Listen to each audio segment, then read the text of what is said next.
Hey guys, what's good? You're watching episode 9 of the Best Damn Comic Show. I am Gian Perez. With me as always, Mr. Cat Jercan here at the wonderful Universal Comics. DJ's Universal Comics. DJ's Universal Comics. I want to start this off talking about the HBO personality, Mr. Bill Maher. Guy used to be a stand-up comic. I don't think his stand-up career went too well, so he started doing this political comedy stuff, and his show's a hit, whatever. But every so often, my man puts his foot in his mouth, and he decided to write. So being a comic is a grown-up job. Yeah, exactly. So, he wrote an opinion piece like after Stan Lee died about how, it bothered him that so many people were upset by Stan Lee's passing. Like, number one, like it's incredibly poor taste. Like, why? I mean, the guy's an icon. Yeah. Whether you like comics or not, the guy is an icon. Look, like I said last time, comic books or just the superhero genre is part of American culture. It's American. I knew about it. Spider-Man. I wasn't familiar with. Like I said last episode, I knew about it from being born in Romania, growing up in Eastern Europe. I knew of Spider-Man. I mean, I was talking to my brother about it. How we really loved that old 70s TV show because we saw it as movies in our theaters. So the influence of what the American culture has been able to create and sustain, it's worldwide. Yeah, everybody has superheroes, everybody has their own comics, but we don't want theirs. Right. They want ours. So for you to talk smack, that's like, dude, if you don't like it, pack your bags and go to wherever you want to go live. And that doesn't have comic books, It's not even. It's even more than that. It's kind of like, I could critique any adult for whatever hobby they're into as an adult. People are obsessed with music. People are shoes. Yeah, shoes. People are obsessed with movies. Like, I could say your hobby is dumb, and I think and that's basically what he's saying. Like, you guys are adults, and they're still grown men. Like, so what's an adult? So what? Adultering, doing drugs. I should be drinking and cheating on my wife. Like, getting divorced every 5 minutes, like Hollywood does. It's like, come on, guys, stop. At the end of the day, it's kind of like, you know what, you don't like it, that's fine, but mind your own business. Don't take shots at other people because, like, somebody I was because I was looking at that and somebody posted and somebody said, you didn't mind taking that $3 million check for appearing on Iron Man 3. Was he in Iron Man 3? Or something. I mean, I'm not sure because I haven't followed up. Again, I was too busy with life to even worry about it. It's like, I'm not gonna support morons. I'm done with that. I guess the older you get, you're dealing with, you're realizing what's worth your time. At the end of the day, we're talking about people selling stuff on eBay with Stan Lee's signature and whatnot, Stan Lee stuff, and this was his way of trying to capapitalize. And that's what it was. It's like, he's like, okay, let's try to figure out a way to put the attention back on myself. I'm Mr. Bill Maher, and I want to be relevant to this culture of American culture, which is the comic book world, because I can't really connect any other way. But let me badmouth Stan Lee or the guys that actually buy. It's like, please stop. I'm looking at the list for Wednesday. It's a good solid Wednesday. DC, I didn't see much outside of Heroes in Crisis #3. I love the artwork. It's a good book. It's a good read. I read this storyline years ago with Identity Crisis, but I'm on it because it's Tom King. It's a great read. And then Wonder Woman 59, 58. I ran out of them. Hopefully I can get some more, but I didn't get a chance to read it. But it had a pretty cover. The regular cover was good looking too. But I think Frank Cho did the cover. Yeah. And then with your Jennifer Zahn cover, I mean, you had a 1-2 punch on this book. So 59 is out this week. So I want to catch up before I ran out. A lot of books out from Marvel, and I was all excited this morning before you got here, and I heard yesterday this Donny Cates with Marvel Knights. I guess everybody's gonna have amnesia. I don't know if you heard anything about it. No, I didn't. So there's an angle to the book. So there's an angle to where that's how they're gonna reboot or reconfigure the Marvel universe. And I literally, after having this conversation with one of my boys on Sunday, I literally just spent there. I went home like totally deflated. I'm like, what the hell, man? You guys just brought back Fantastic Four. The X-Men books are great. I've been trying to rack my brains how we're gonna spin this angle, because I guess I don't know if the world doesn't know who they are, or if the heroes don't know who each others are, or secret identities. So like Punisher doesn't know who Matt with Daredevil is, or vice versa. So it's a bigger angle. So you're saying all this stuff is turning into a big event? It's all going to connect. Something next year. I don't know. I have to look for this article, but let's just hope he does a better job than Bendis. But, I mean, I've been reading, like, one of my favorite books right now is Daredevil. I mean, the last 6 issues, this whole, actually even further back with the whole Kingpin, Mayor Kingpin, everything, it's been great.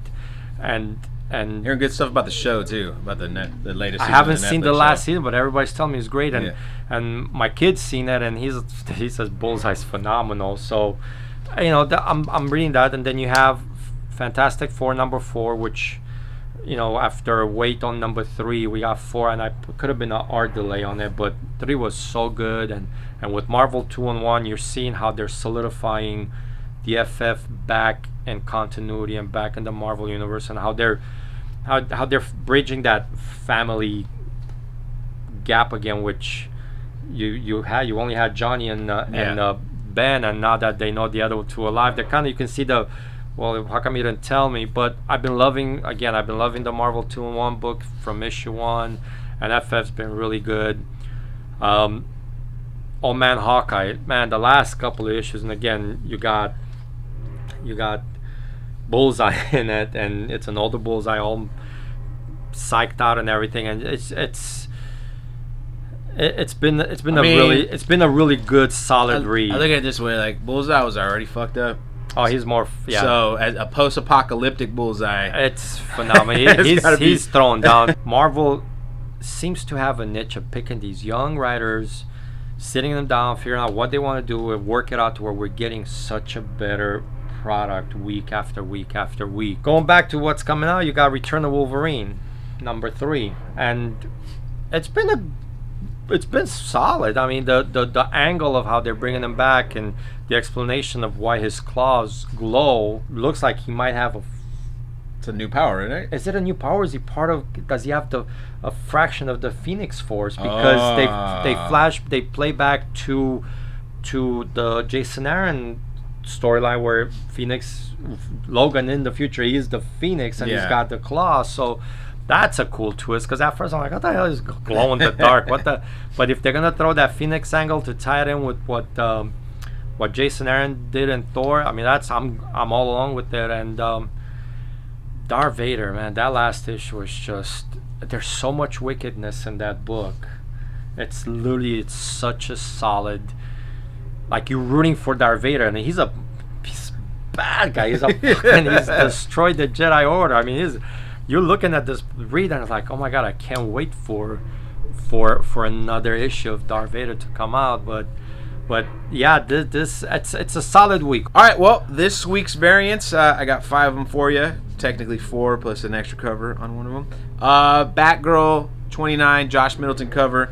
I can't tell you right now. There's a book that is it 18? If you go to Comic Book Invest and you look at their picks for this week, I think #4, #5 is Batgirl #18, a Josh Middleton cover, and I guess across the country on eBay it's going for anywhere between $20 to $30. And you and I, we've been talking about these DC covers, this Middleton covers, and with the newer issues, the orders, I'm pretty sure the orders are a little bit higher. Yeah. But on the early day, like the early run of all the new rebirths, especially on his, how many people did actually order these variants? I can't imagine too many of them. I was going through my bin, and I was like, let me see what I have, if I have any left. And I found one with her and Nightwing, and I'm like, $5. I'm like, oh, this can't be right. I pulled it out, I looked on eBay, and it's a $20 book. And it's selling at $20 book, and it's Middleton, and and I mean, we're getting full of Batgirl, but how long before people go to his Aquaman stuff? Right. Especially with the movie coming out. So, I mean, he's got some great stuff. He's someone to look. We've mentioned it several times already, but if you can get some of his older stuff from this new run, DC runs, and you can get it for a decent price, pick them up, because it's only going to go up. It's only going to, the print runs, like you said, very low on those earlier Batgirl books. Wonder Woman 59, Jenny Frison. All of her books they're just. Every single one of these Wonder Woman books are starting to heat up a little more. They're just sitting on the cusp. Yeah. Like, on the cusp of somebody coming in and say, you know what, this should be more than $5. And they're not out there. I mean, like the later numbers, but the earlier numbers, they're probably not there. Yeah. And again, she's a step away from becoming that that next, you know, cover artist, that Hot Middleton or whatever. I mean, you know, just that hasn't she hasn't hit that one thing yet. Right. I guarantee you it's coming. And so be on the lookout. And I mean, as always, you know, every week I'm more and more impressed with their stuff. With this She's character. not gonna take you out to dinner, bro. Stop. She's not. I know. My wife want to prove it. Daredevil number 612. There's there's actually a bunch of variants this week for Daredevil. I think there's a virgin. Well, there's a virgin version of it. But there's a TV variant which is super cool. It's got his season 1 get up. And then there was a Bill Sienkiewicz one that's coming out this week as well. And I think there's a virgin version of that as well. Is that the one with the zombie or no? No, that's Kyle Holtz. That's right. The A cover. The A cover's got the zombie on it. Oh man, that one's beautiful. Yeah, I mean every cover this week for Daredevils are like really nice, but these two are the ones that really stood out for me. And then finally, Spider-Girls 2. It's another Korean guy, Gang Hyuk Lim. Never heard of him. Really cool cover though. It's a ratio variant. It's 1 in 25. It's a 1 in 25. And if you look at the one before, even for this guy, they're 50 plus. Yeah. Because again, who orders Spider-Girls? Exactly. You know, it's not going. Yeah, you put, you know, all the 3 girls together, but if you look at the titles, they sold maybe, you know, a 10, like let's say an average, let's say 7 to 10 copies a piece. Do you think they'll sell more? Probably not. I think they'll average about the same for most. Whatever they sold previously is probably going to average about the same. Right. Maybe a little percentage higher because it is a tie-in.